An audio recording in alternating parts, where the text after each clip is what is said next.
Now it's my pleasure to introduce our guests. Brought up in London, Christy Lefteri is the child of Cypriot refugees.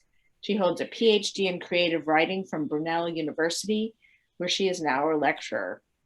Her previous novel, the international bestseller, The Beekeeper of Aleppo, won the Aspen Words Literary Prize and was the runner-up for the Dayton Literary Peace Prize. She is also the author of A Watermelon, a Fish, and a Bible, which was longlisted for the IMPAC Dublin Literary Award. She will be in conversation tonight with Meredith Barnett, who is a great friend of the bookstores. She is a content strategist, writer, and brand expert who creates and cultivates brand narratives and positioning for individuals and organizations in the fashion, beauty, real estate, and interior design industries. She is a strategic communicator, an experienced public speaker, and a skilled writer with a keen sense for using brand storytelling to further customer engagement. So without further ado, I'm going to let Christy and Meredith chat about the book. They will be in conversation for about 45 minutes. We will get to some of your questions. Enjoy the event. Thank you so much, Patty. And I should, I really should change that to say book lover, and big fan of RJ Julia and BookHampton. Truly the paradigm for the best local bookstores with passionate employees and who are ambassadors. I mean, listening to that description written by Erica, she should sideline as a book reviewer, which she may already do, but you are really keeping the tradition of wonderful books and celebrating them alive. And I love being part of your events. And Christy, we got to meet briefly before, just a few minutes ago, but I just enjoyed this book so much. I'm going to hold it up too. We all love the cover, and I'm going to ask you about that. But I had not read it yet when the folks at RJ Julia and BookHampton approached me about this conversation. And I was sort of like, gosh, I really hope I liked it. And it exceeded all of my hopes and expectations. You really, the way, and I won't say it as eloquently as Erica, but it's a love story. It's I felt like I was sort of filled with hope, and it was love, and your writing is so beautiful, and I learned so much too. And to be able to put all those things together into one work is not easy. So congratulations. And let's dive right in. So you wrote a lot in the author's note, which I kept wanting to skip to the end of, but about how you came up with this story and what inspired it, and kind of the central themes of this book. But can you talk about with us here, what was the origin of this story?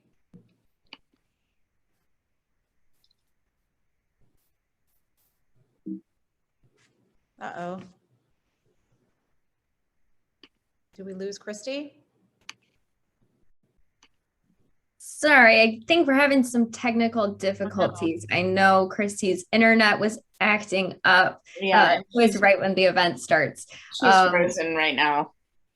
Well, it looks like she popped off, so we'll just wait a minute, and I'm sure she'll pop back on here in a second. But I think this would be a great opportunity, Meredith. I know we were talking earlier about what you might have on your bookshelf lately. Yeah, I mean, I was like some comedy routine or some tap dancing. If I had a glass of tequila before this, I might, but I didn't. I'm well prepared. I have American Dirt right here, which is funny because you mentioned it. I had not really connected the two stories together, but they are similar in terms of the story of the migrant and clashing of cultures, and how I think we view others who we feel are different than ourselves. I've been reading that, although I've taken some breaks. I read the Jennifer Weiner, the last two books that I got at BookHampton this summer, That Summer and Big Summer, which I just sort of flew through, and totally at the other end of the spectrum. I just bought A Watermelon, a Fish, and a Bible because I hadn't read that yet. Hi, Christy. We were just talking about what we've been reading because as we were waiting for you to come back. Sorry. But I'll stop. I think they'd rather hear from you than me. Yeah, well, so what happened was it kept freezing and then it just sort of threw me out. So I've come into the other room to see if it works better. Well, I can hear you fine. So if you start to get blurry for me, I'll let you know. Definitely. Let's get started. I don't know how much you heard, but we want to hear from you. And I know you did share it in the author's note, but it's so fascinating. What inspired the story? Give us the backstory to the story. Okay, so I mean, the first thing is that when I was touring for the Beekeeper of Aleppo, there was one question that kept coming up time and time again that really got me thinking. And it was asked with good intentions. The question, in not so many words, was how can we get people to understand that refugees are not migrants, that they don't have a choice? And it was a question that sort of made me sad and got me thinking about the way we categorize and the way that migrants in general are seen. And it reminded me of when I was working at the refugee center in Athens, and there were refugees from Syria and refugees from Afghanistan, but the people and the government wouldn't recognize that the people from Afghanistan were refugees. They thought that they were migrants and therefore refused to help. So they weren't helping them to be placed into housing or anything like that, because they said, well, they don't need to be here because they're migrants. So when I was asked that question, I'd always get those memories of working at the center and thinking about those different categories and what they meant. And anyway, so I was having this conversation with a friend of mine, and one day I woke up in the morning and she'd sent me this article. So just to give you a little bit of a background, my parents are from Cyprus. They became refugees after the war in 1974, and I was born in England. But I go to Cyprus like maybe once or twice a year. My dad lives there now. And in Cyprus, there is a tradition where most, well, I don't know if it's a tradition, but I don't know, it's something that's going on at the moment, in that most middle-class families have or hire domestic workers, foreign domestic workers. You don't have to be well off, you just have to be reasonably comfortable. Most people, so you walk down the street and every house or every other house will have a domestic worker working from them. The women usually come from Sri Lanka or Nepal or Vietnam, Philippines. So anyway, so one day my friend sent me this article, and it was about 5 domestic workers and 2 children that had gone missing in Cyprus. And the police absolutely refused to search for them because they were foreign. And when she sent me the article, I was angry because I wasn't shocked. I wasn't shocked at all. And when I read the article and realized that they just absolutely, I mean, there were 2 children that went missing as well, that there was no search. Imagine someone going to the police in the States or in the UK and saying, look, 2 children have gone missing. We need to search for them. And the police going, oh no, actually they're foreign and we don't want to search for them. And it's exactly what happened. Sorry? No, it was the way it read in the book was almost like they brought it upon themselves because they're troublesome, or they, Yeah, exactly. Or they had this idea that they just ran away and went to the north, which completely undermined the dedication and the sacrifices that the women had made to be there in the first place.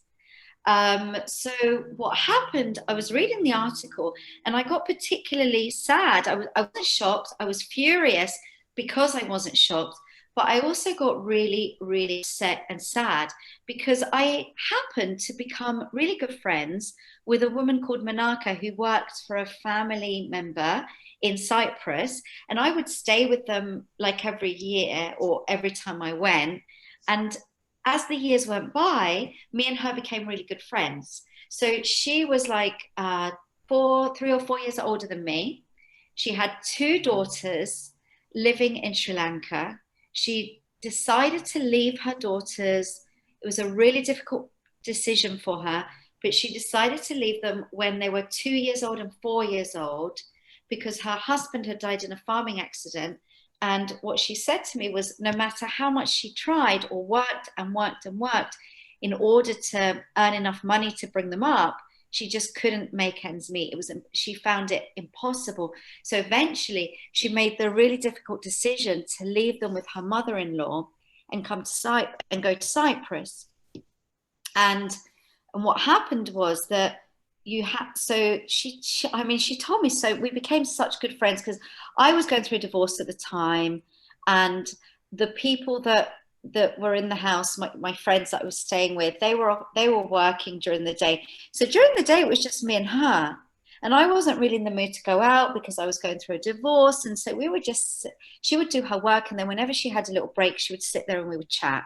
And you know, she'd be like, oh, don't worry, you'll meet stories. And then I got to kind of see how in the evenings, when finally she was able to just sit down, the first thing she would do was ring her daughters on her iPad and be a mother, sorry, a mother to them through the phone. And when I met her, she hadn't seen her daughters for 8 years. So I'm sorry, I don't know why I keep sneezing. She hadn't actually been able to see them, to hug them, to touch them, to really, you know, but yet she was an amazing mother to them. I mean, you could see how she was with them, and she got me to talk to them, and I met them, well, through the screen, but so she was mothering them through a screen, and she'd sacrificed so much. And so when the women went missing, the first person I thought of was her. And I thought, what if it had been her that had gone missing?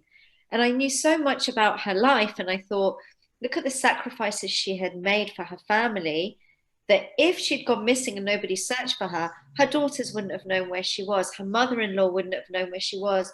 Nobody would have taken into account the sacrifices that she'd made. And I felt, I was pleased that it wasn't her, but I felt so sad for the women that had, you know, gone missing and didn't have anyone searching for them, that I became so passionate about it that I decided that I wanted to research it and go to Cyprus and speak to people and find out more, and speak to other domestic workers and find out more about their stories and discover what it is exactly that sort of led to all this kind of this sort of reaction. And this, you sort of say to yourself, there's a book in this, maybe there's a book in here that I'm gonna uncover?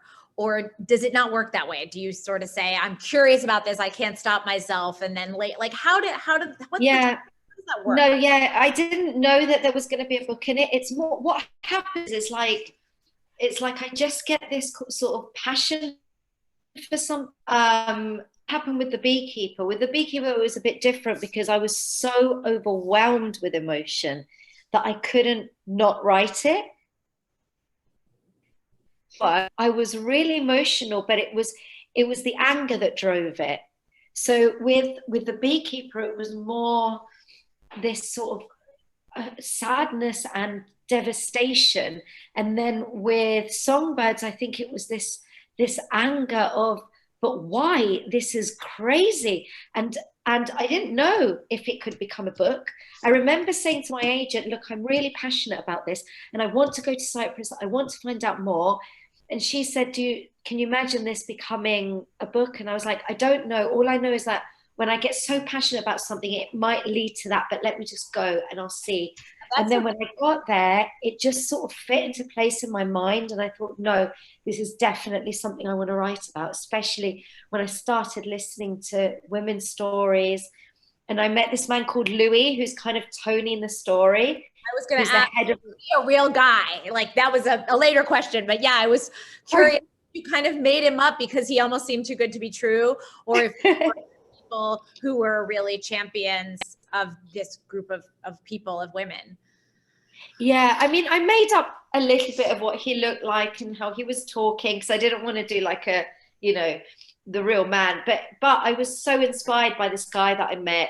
He owned a cafe. He was a journalist, and he owned a cafe. And that cafe on Sundays became like a drop-in center for domestic workers. And they could come there and eat and have coffees and teas. And there was a dancing area. So all that stuff in the book that I described with the dancing area at the back, it was such a beautiful place because people could really connect and just chill out and just be themselves, and kind of share food, music, conversation.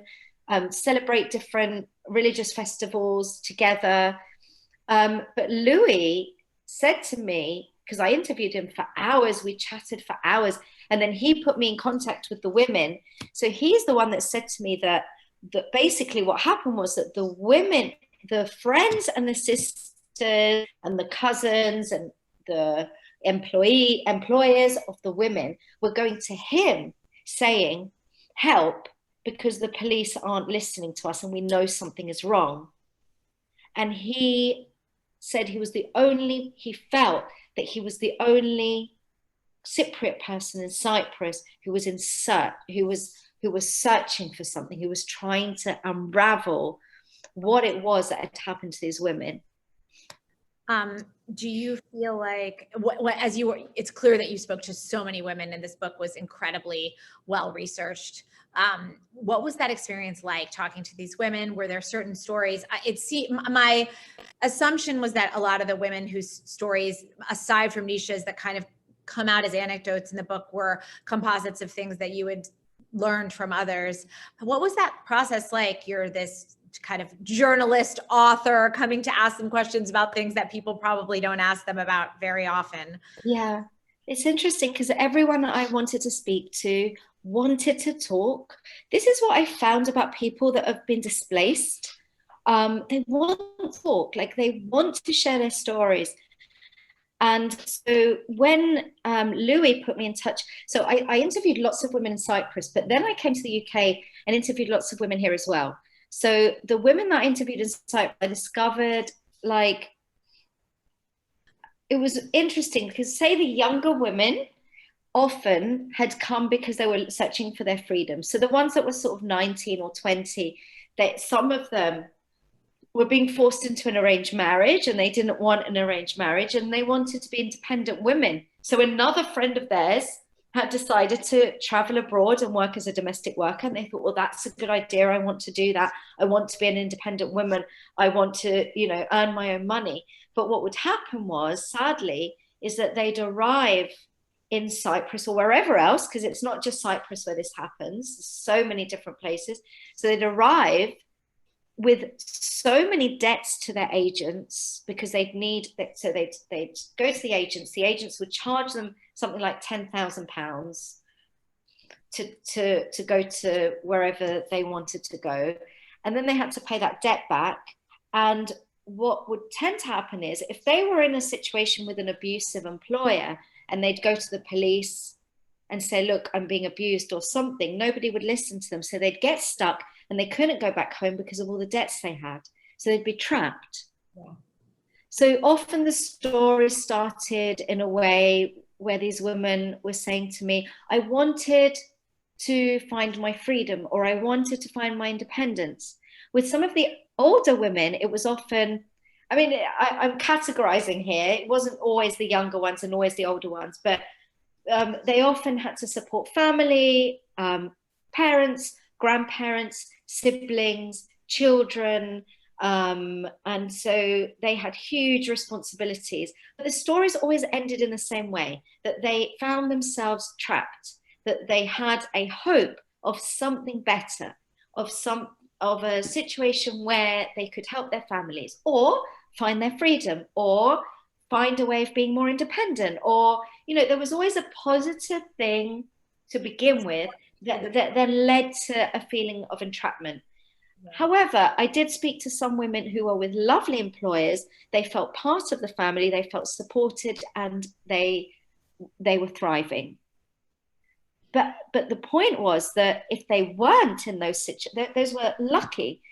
Those were the lucky women. If they weren't lucky enough to find such wonderful employers, then they were basically they had no voice. There was nowhere they could go.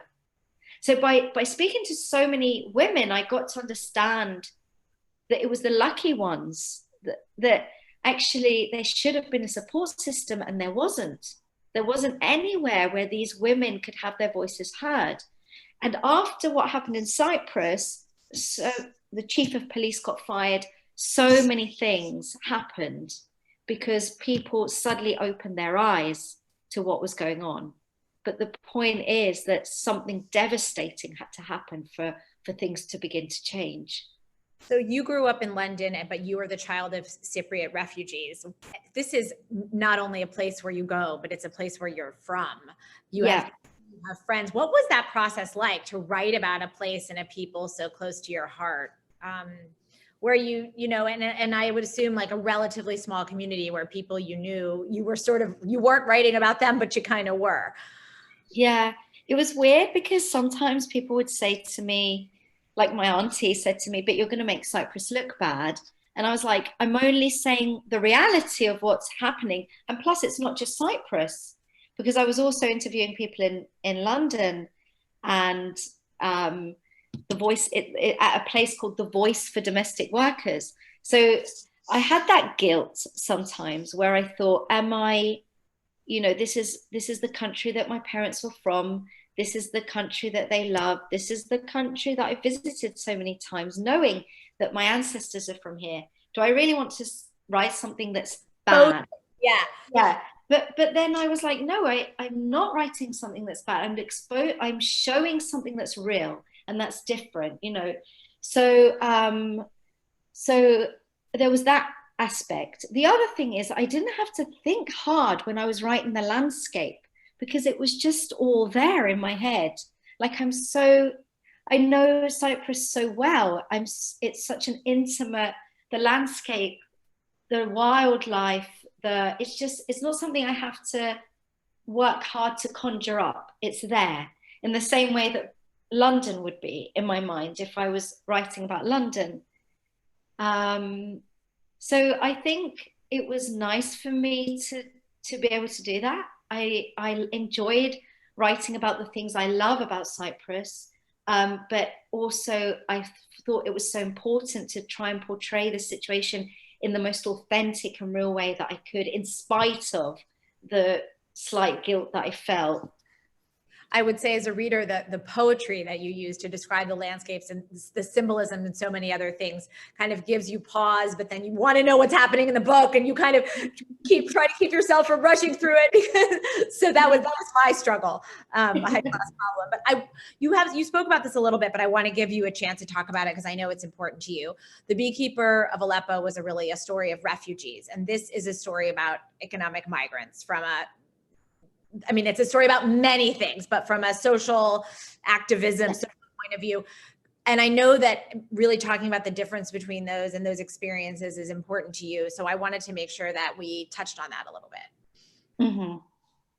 Yeah. So I think it's the thing, like, I think with Songbirds, it was this idea of crossing borders. And it was the same with the refugee. Like when I was writing The Beekeeper of Aleppo, and the characters in the story and the stories that I heard in real life, people had to cross borders in order to kind of escape death, basically, and escape such persecution. With the migrant narratives, they were struggling to cross borders, and they needed to cross those borders for different reasons. And there was desperation there rather than devastation. So I think that's what I became interested in. Like, why don't we all search for a better life? Whether it's this idea of needing to save our lives, which if something happened right here in London and suddenly there were bombs falling, of course we would all flee. Nobody would stay here and say, well, no, because France might close their borders. You'd try and get there. So it was this idea that, don't we all search for life? Don't we all try and search for something better? And the story of migration is basically the story of all of us, no matter what we're doing, whether it's going from one relationship to another because one relationship didn't work, or going from one job to another because something didn't work for us, or moving house. It's always that search for something better. So I think what it was for me is why is it that sometimes we struggle to understand when people are really desperately searching for something better? Yeah. And so it kind of links in my mind with the birds, the metaphor of the birds in the story. So the birds, the tiny little songbirds that are being poached, they're trying to migrate from Europe to Africa to find a warmer climate for the winter. And they stop in Cyprus on the way. And in Cyprus, there's people who are capturing them illegally, who are poaching them, and they get trapped. And the more they try and escape, the more trapped they get. So I thought these birds were like I just thought this could make a good metaphor. This could be a good metaphor for that idea of crossing borders and what it means, and that it's not just us that do it, and the birds are doing it, you know, and it's very natural for the birds, but look what happens to the birds. So I think, yeah, I think that's what it was, like that connection between the refugees and the migrants. It's this idea of, why do we not understand when people need to find a safer place or a better way of living? Why do we not understand that? I was going to ask you this question later, but I want to make sure I ask it, and it does have to do with the birds. There's a character, Giannis, who's one of the main characters in the book, and the love of Nisha, who's the woman who is the domestic worker who is disappears at the beginning of the book. And so the book is much of it is about trying to figure out what happened to her. And he is a poacher. He's gotten into this situation and now is kind of stuck for a variety of reasons. And this one specific question that I had while I was reading it is, the way you describe the poaching of the birds is incredibly graphic. It's violent. It is heartbreaking to read. And yet the violence that we know that the humans experience, you don't write about it in as much graphic detail. And I know that was a choice, clearly not to make one statement over the other, but I just was like so curious how you thought about that and how you chose to go in that direction. And I would also say the poaching is really upsetting. In a funny way, it's like easier for people to empathize with animals than humans. I don't know if you got that, but I sort of started researching that whole issue, which is a whole other cause that I think that this book champions. Yeah, I think what it is with the animals is there's a little bit of distance between us and the animals, which allows us to empathize and to kind of stand back and say, oh my God, that's horrific and I can't stand it. When it's another human being, I think it can be so overwhelming that we can shut off. So I think when it came to, I definitely remained silent about what actually physically happened to the women. I knew that I didn't want to say anything about what physically actually happened to the women, but that it could sort of exist there in the background, in the silence. Number one, to be sensitive, because I mean, Nisha is a created character. She's not one of the women that went missing, but I wanted to remain sensitive, be as sensitive as I could to the women who had gone missing. And the other thing, and I just felt that it wasn't the story I wanted to tell, to say anything about what actually physically happened to the women.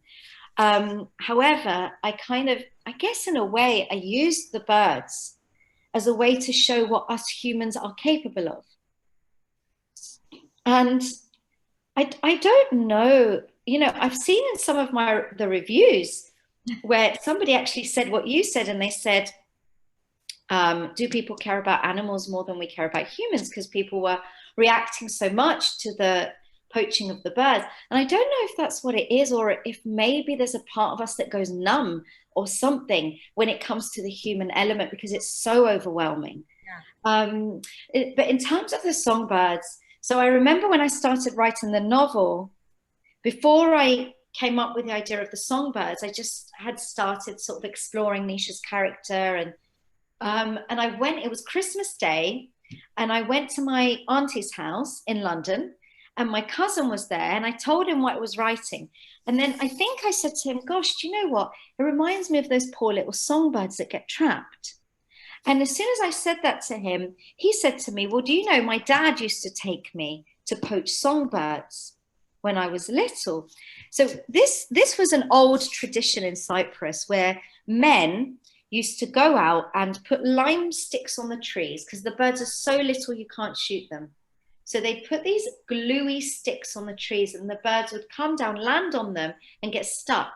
And like I said before, the more they tried to escape, the more stuck they got. However, back in the day, this was done, I don't know, someone would go out with about 5 of those lime sticks and kill about 10 or 15 birds, and it was specifically for their families.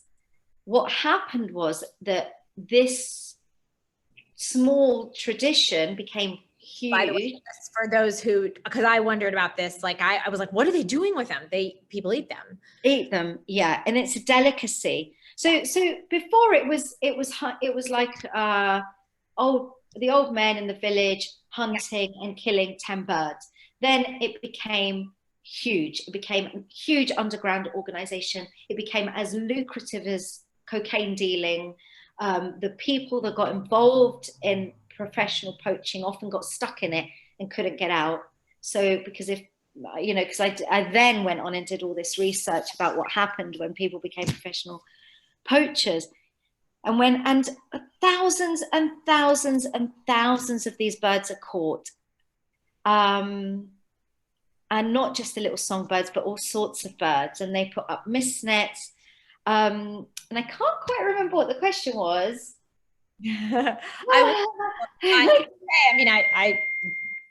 was asking about, you answered it, which was about kind of choosing how to talk about the violence and. Oh, yeah. And I did, with the birds, I did want to portray exactly what it is that happens. Yeah. I wanted to show that. I understood why you put it in there. I want to talk about every character, but I'm conscious of our time and I have other questions too. But I want to talk about Nisha, who is the central character of the book. She is the main character of the book, and yet she barely appears in it. And yet we feel like we know her, and we learn about her both through Petra, who's her employer, who really though becomes one of the champions for looking for her when she disappears, and also Giannis, who is her lover. And then towards the end, we do hear more from her through her diary. But what was that like? Like, what's it like to, excuse me, what's it like to, sorry. I think this is a spam too.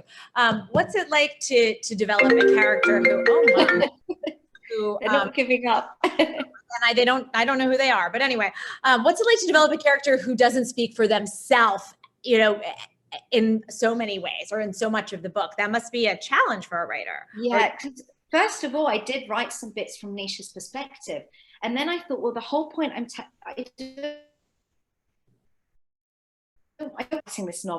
writing this novel to reveal the fact that these women didn't have a voice. So how can I portray that?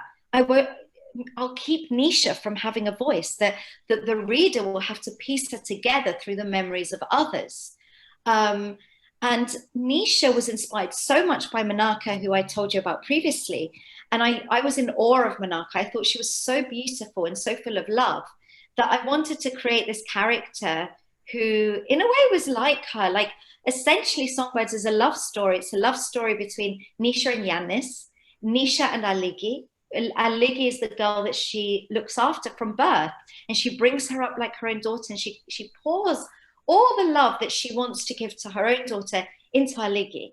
So there's it's a story of what happens when Nisha takes her love away, and what that actually means, and how people have to open their eyes to understand the importance of Nisha and what she actually contributed, which was not, but I wanted to say not appreciated, but Giannis always appreciates her, but just not acknowledged by Petra, not acknowledged, as with all the women, not acknowledged by the rest of the community. So I kept Nisha silent. You have to piece her together. So you hear from Giannis, you see her in one of Giannis's memories, and then you hear from Petra and you see her in Petra's memory. And then you understand the contribution that she made to these lives and what she actually meant, and the color and the love and the everything that she brought to these people's lives, and how suddenly it's been snatched away and they don't understand why. So I think by keeping Nisha's voice away, it was my way of saying, well, look, this is what it means for women to not have a voice, until obviously at the end. So that's why I made that decision. I didn't want to speak to women. I had a feeling it was a very intentional decision, but it was another question, which is really touches on a bunch of the different characters, but in the book, you sort of right away, you love Nisha, and then she disappears and something bad has probably happened to her. And you, as a reader, you so quickly want to find a villain. You want to look at Petra, who is, you want to just think she's been this negligent mother. And then you want to look at Giannis because maybe he was this suspicious neighbor next door. And then you have Seraphim, who's clearly like not a good guy. And you want to find the villain, and yet it's much more complicated than that. Yeah. And I think, because I think when I was writing it, I was like, we need, everyone in a way is a villain in their own way. Mm-hmm. Do you see what, it's like all of us, we have the bad side of our personalities that, whatever it is, we all have flaws and things that we've wanted to do and haven't managed to do, or ways that we've wanted to love someone and haven't managed to love them. And so each of those characters, I suppose, in their own way, and even Seraphim, who seems evil, he's actually not evil. He has these paintings in his hallway, and it's like he won't dare to put them anywhere else in his house, and they're of rural Cyprus, and he's sort of jealous of Giannis, because he looks at Giannis and thinks he had this free childhood to sort of run around and do what he wanted to do, which actually wasn't the case. So even Seraphim has a good side and a warm side, and all these characters in their own way can potentially be someone that the reader can look at and go, what's going on there, is it? But I think the reality is I'm trying to say it without giving too much away in case people haven't read it, but I think the reality is more sad. I think that's what I can say, that much, but the reality is more sad. Yeah. I know we have to move to audience questions first, so I'm going to ask you just move away from the characters, although I could ask a million questions like that, but I'm so curious with any author, and I'm sure others are too, what is the writing process like? How do you do it? Do you write from your bed? Do you go to a cafe? Do you make sure you write a certain number of hours per day? Like, how does this, can you just not stop and the whole thing comes out? Is there a discipline? Like, how does it all work? How do you get that book out? I don't know. It works differently every time. So when I was writing Beekeeper, because I knew that I wasn't going to leave Athens until I wrote the Athens bit, I had a really good routine. I'd wake up, I'd go down to this cafe. This was on the days that I wasn't working at the center, the second year that I went back to Athens. And I was working from like 9:30 until 5. And even the cafe owners would be like, get up, go for a walk. What are you doing? Do something, go for a swim. And I was like, no. I just want pancakes and I need to write. So, because it was a crepe place. So I was eating a sweet pancake for breakfast and a savory pancake for lunch. Like paying your rent to the cafe owners. Exactly. So I had a really good routine there. And then when I went to London, I just couldn't find that routine again. I found it hard. When I wrote Songbirds, what was happening is that I was writing for about an hour, and then because Songbirds, so I did the research for Songbirds before lockdown, and then we went into lockdown. So I wrote Songbirds. So all these stories in there about people being trapped, we were essentially all trapped at that time. So I think I used that. So it was weird because I was writing for about an hour or two and then thinking, oh God, I need to get out. I need to speak to people, but we couldn't. Can't. So I was sort of then going, okay, so I can't. What should I do? And I was getting a bit restless. And so I found ways of having my own breaks in a way. I don't know, I'd kind of like phone a friend and chat on the phone for a bit, or I'd put the TV on and watch something really, really crap. Or, you know, and then, you know, the lockdown started to ease a little bit. So we were allowed to go for more than one walk. The minute we were allowed to go for more than one walk, every time I had a break from the writing, I was walking. So my life consisted of waking up, having breakfast, writing, walking, writing, walking, writing, walking. And then I got Alfie, the dog. Who I got. So I wanted to get a dog before the lockdown. But I went to see a breeder and it wasn't the right dog and blah, blah, blah, blah. But anyway, so when I was in the lockdown, I was like, oh my God, you know, this is so lonely, because at that time I was living on my own. So I thought, well, I need to get a pet. So Alfie became very much part of the writing process, because he'd be like, every time I was writing, he'd be lying on my feet. And then we'd go for a walk together. And while I was walking, I'd be sort of playing with him and throwing his ball, but thinking about what I was going to write next, and then coming back and writing it. So that's basically what I did for the whole of the lockdown. I think, you know, you certainly weren't alone in being stuck in your house, getting a dog, and stuck at your desk. But I think what you produced is far more impressive than the average COVID era. So congratulations on that. I'm going to ask you a million more questions, but I'm going to ask you one more. And then I feel like I can't be so selfish, and we can open it up to the audience questions. In addition to being a writer, you are a lecturer at Brunel University, where you got your PhD. I read in an interview that you're studying to become a psychotherapist. I know that you have spent time when you wrote The Beekeeper of Aleppo, volunteering at a shelter in Athens. You do so many of these different things. How do these different things influence your work and your day? And like, how do you think about that in terms of who you are and the work that you produce? So the psychotherapy thing, I'll start with that. So I'm not doing it anymore. So what happened was that after I wrote A Watermelon, a Fish and a Bible, I stopped writing. There were things going on in my life. My mum had died. My marriage was breaking down. And I decided that I really wanted to do a psychoanalytic training.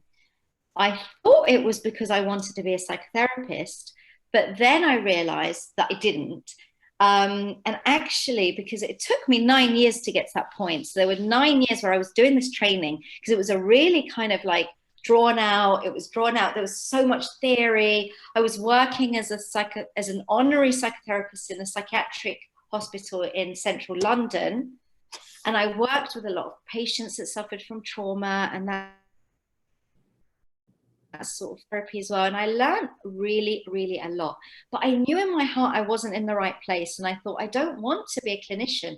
I don't want to. That's not really what I want to do. So I had to make that decision. Okay, I've done so many years of this training, but it's not for me, but it's not going to be wasted. So that's when I decided to go and work with refugees in Athens. And what I'd learned about trauma when I worked with people that had experienced trauma in the hospital, I tried to keep it all in mind. I wasn't in Athens working with people as a therapist. I was in Athens working either as an English teacher or as just in the drop-in center, where we were literally cleaning the showers and playing with the children. But I used everything I learned. I just had it there in my mind, and I kept it there, and it helped me to kind of make sense of the feelings, the overwhelming feelings I was having and what I was seeing in front of me, particularly with the children. Like when the children were coming in really traumatized, like for example, at first they couldn't play. They just weren't able to kind of get involved with the other children and play. And then as the days went by, they'd soften and they'd open, and suddenly they were playing again and they were imagining again. And it was things like that that I'd learned during the training about children and playing and symbolism and, you know, things like that. So I kept it all in mind. And then, so I think what I do is I when I'm writing, I keep all the psychoanalytic training somewhere in my mind, and it just kind of comes through. And in terms of the volunteer work that I did in Athens, I mean, that was, I don't think I would have written Beekeeper without that. Wonderful. Well, I could ask a million more questions, and I realized I didn't ask about the cover, so maybe you will, Patty. But everyone who has buy this book. It's a wonderful book. I loved it. It was such an honor to talk to you. And I know we have to open up to audience questions. So Patty, you hit it because I don't want to take up any more time. Okay, Meredith, thank you so much. Wow, we are getting a lot of questions about the cover, which I thought we would. And we do at all our events. And I think it might be nice also to speak to the cover here in the US and that it differs where you are and why that is. So, and what your other cover looks like, even though you don't have a picture of it. So, Christy? Yes. Yeah, so the UK cover is sort of a bright yellow. I should have had it here. I did have a couple of copies, but I gave one to my friend. The other one, I don't know where it is. So the UK one is a bright yellow one with a hummingbird and a hand at the bottom. And it's and I love both of them. I think the colors that have been used sort of represent, and the birds on both of the covers, and on the US cover, I love that net, because lots of people have said to me, well, you know, you don't I have it upside down. Expect. I think if I'd seen that on the shelf, I would have been intrigued by it. So I just love the covers so much. I think they've done such a beautiful job in choosing the colors and everything. I think someone's just posted, here's the other cover. Well, here's the other cover in the chat box, so you can click on the chat box. You get a say, or it's just delivered and you sort of hope for the best? Say that again. You get a say in what the cover is going to look like? Or I do have a little bit of a say. So like they'll send me sort of like maybe 4 or 5 different versions of a cover, and they'll say, which one do you prefer? So for the US one, for example, there were other covers that were equally beautiful when it came to the colors, but they didn't have the net there. And I was like, no, I love that net, you know, and they do listen. And with the UK one, initially I didn't like the hand. So they showed me a cover without the hand. And then I was like, oh no, it just doesn't work without the hand. It's fine, leave the hand. So, you know, I have a little bit of a say like that. Are you able to do any in-person events since you've come out with the book in London? I'm curious. Yeah. So I did the Wimbledon Festival on Saturday. Oh. And just before the summer, I went to the Prima Donna Festival, which is in Sussex. Those are the first 2 in-person events that I've done since COVID began. And do you miss it? Do you miss being on tour? Or not really?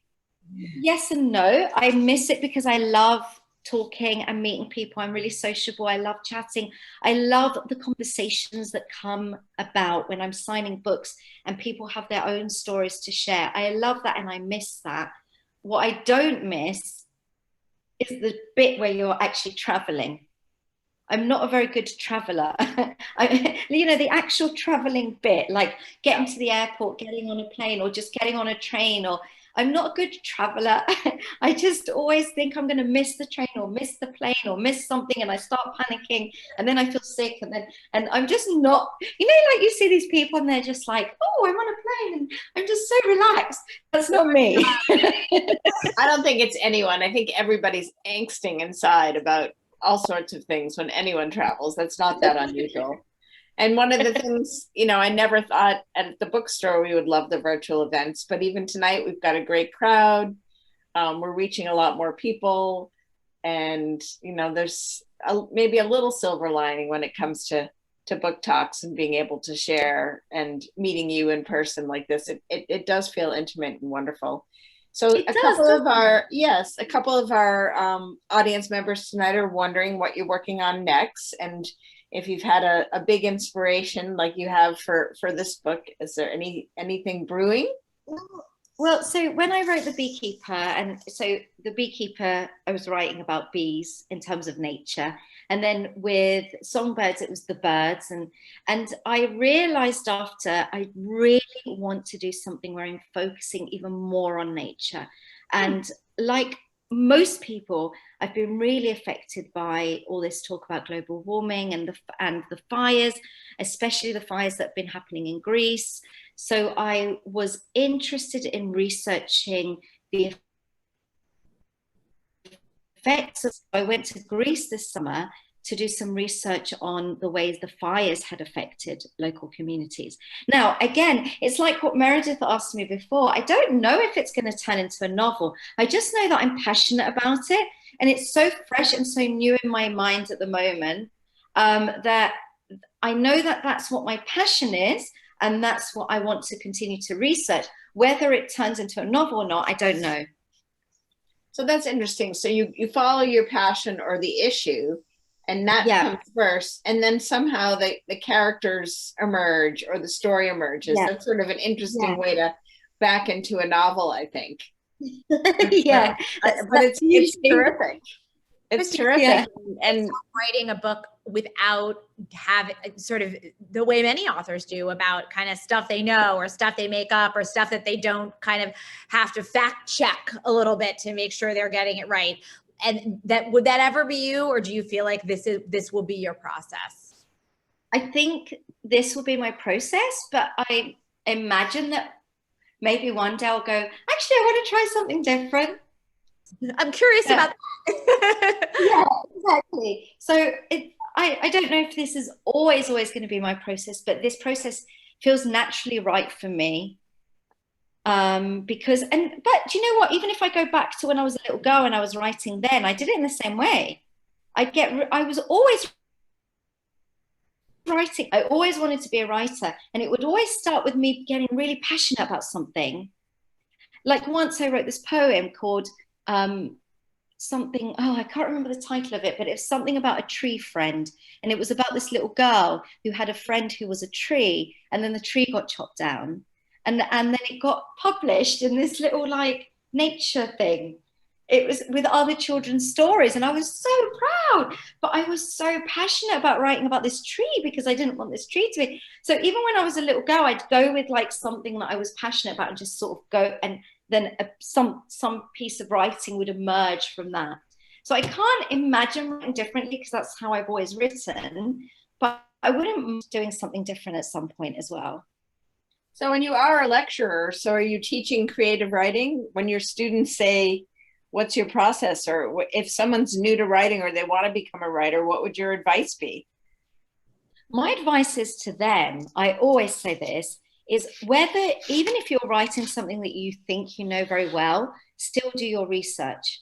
So even if you're writing about Brixton and you're from Brixton, go and sit somewhere and absorb and listen, because you'll learn new things. So the research is such a big thing for me. So I guess even if I did try and do it differently, I'd still find myself researching. Even if I was writing about my back garden, I'd be like, oh, blah, blah. So I think that's always one of my biggest pieces of advice is to either do field research or reading around something. Even if you're writing about London, you know London so well, or you think you do, there's so much more to learn. And then that becomes part of the sort of landscape in your mind. And then you can kind of draw things out of that landscape and use things and then discard other things. But unless you've got that there, then you don't have that richness to kind of draw things from. As rich as it could be. It's like make that landscape as rich as it could be, so you can draw what you need to draw from it and make choices. So that's what I always tell my students, to research as much as they can first. And you seem to like that aspect of writing as well. I do. I really like it. And it's the part that puts me in contact with the world and with people and with myself. And yes. Writing's pretty solitary, so at least you're getting out there and talking and interviewing. That's very true. I guess lastly, our audience wants to know what you're reading now, Christy, and what if there's a new author on the horizon, especially since you live across the pond, maybe we're not as privy to anything you've been reading, and any new author you want to promote. The thing is, I've just finished reading Kristen Hanna's The Four Winds. I literally just finished it and it completely blew me away. I haven't actually been able to stop thinking about the characters or what they went through. I think it's just going to stay with me. I thought it was Speaking of research, imagine trying to look back to the Dust Bowl era and she's fabulous. the way that I was in awe of like the research that she must have done in the Dust Bowl. I mean, I knew about the Great Depression and the Dust Bowls, and I used to teach GCSE, so we used to do like of Mice and Men and teach that, but I never understood until reading this book what it actually meant to try and survive in a place like Texas during the Dust Bowl. I mean, it's horrific, and yet she creates these characters that are so full of love and hope and courage, and so I just finished reading that. The other things I'm reading at the moment is I'm a judge on the panel for the Royal Society of Science, and I'm reading the short list for those books, but I'm not allowed to tell you what the short list is. I don't think it's been announced. What's the date today? I think it's been announced on the 29th. So if it was already the 29th, a week away, we're a week away, but that's a good thing to keep on. We'll keep an eye out. Yeah, so after the 29th, have a look. And the books that are on the shortlist are really thought-provoking, interesting. I'm finding myself sort of wanting to read them all at once and not know. I can try to organize my time with the reading. So that's what I've been reading. But there's one author that I want to kind of like, one of my favorite authors, and it was a book I read just before these books, is Olga Takakus. I don't know if you've heard of her. She's a Polish writer who won the Nobel Prize in Literature, I think about 3 years ago. Can you spell her last name? No, of course not. We'll say it again, and we'll try to put it in the chat box. So the first name's Olga, yeah, and the second name is something like this: Tolkakuk. Oh, she's got it. We've got it. Tokaczuk.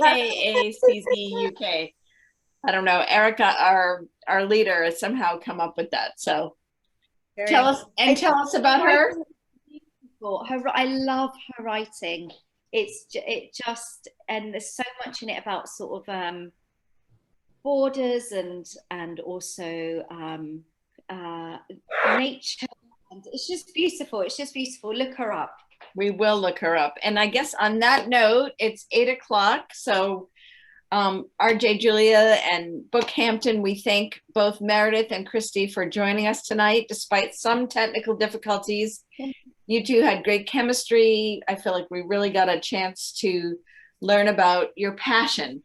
And that's how you write your books. And clearly you can feel the passion in this book. Like Erica said, you feel the passion, and can't wait to see what's next from you, Christy. Meredith, thank you so much for joining us tonight. Don't forget to buy the book.